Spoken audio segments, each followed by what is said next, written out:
If you look at dance as a way of speaking or sharing, for me it's very often starting with the hands.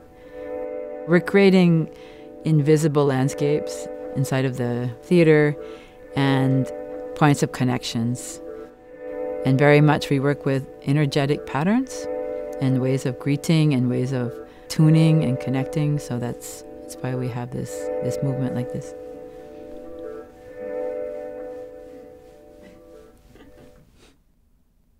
I've always been really fascinated not only of moving my bones and my muscles, but really how thoughts move and how the movement of thoughts affect our bodies and how they can give us away somehow.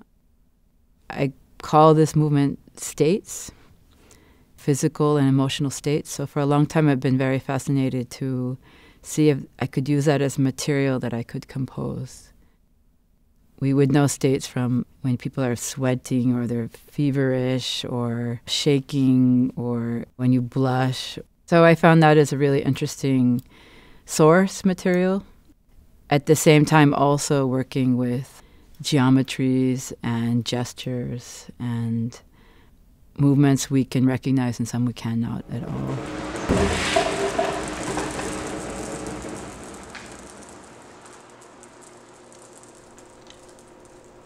At 15, I started taking classes of contact improvisation, and I found this quite exhilarating to have this intimate dance with people you don't know. You know, I took to it very naturally. Being a small person, but still feeling the absolute freedom to pick up other people and to vary weight, so the possibility, impossibility, which wasn't impossible, so playing with this. And then I went to school at NYU, and my favorite class was the improvisation class. When you meet someone through contact, you really try to connect through the bones and see how you can have the deepest point of connection in any situation. I kind of took that into collaboration as well.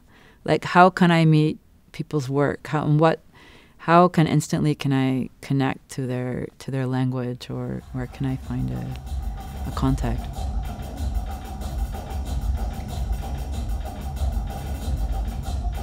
I was asked if I would be interested to collaborate with an Indonesian artist.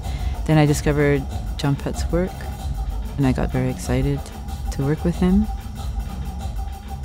His work is very connected to Indonesian history, and we quickly landed on this topic of ghosts.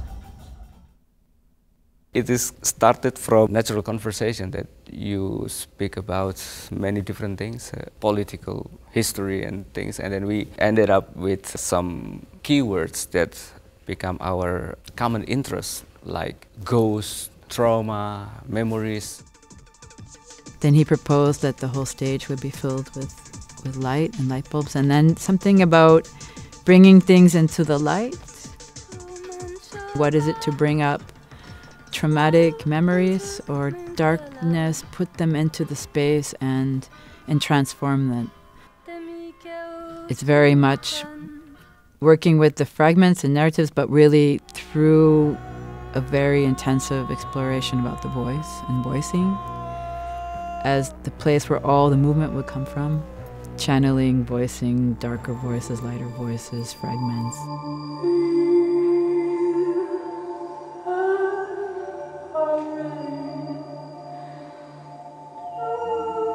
I'm fascinated by the micro, the tiny gesture.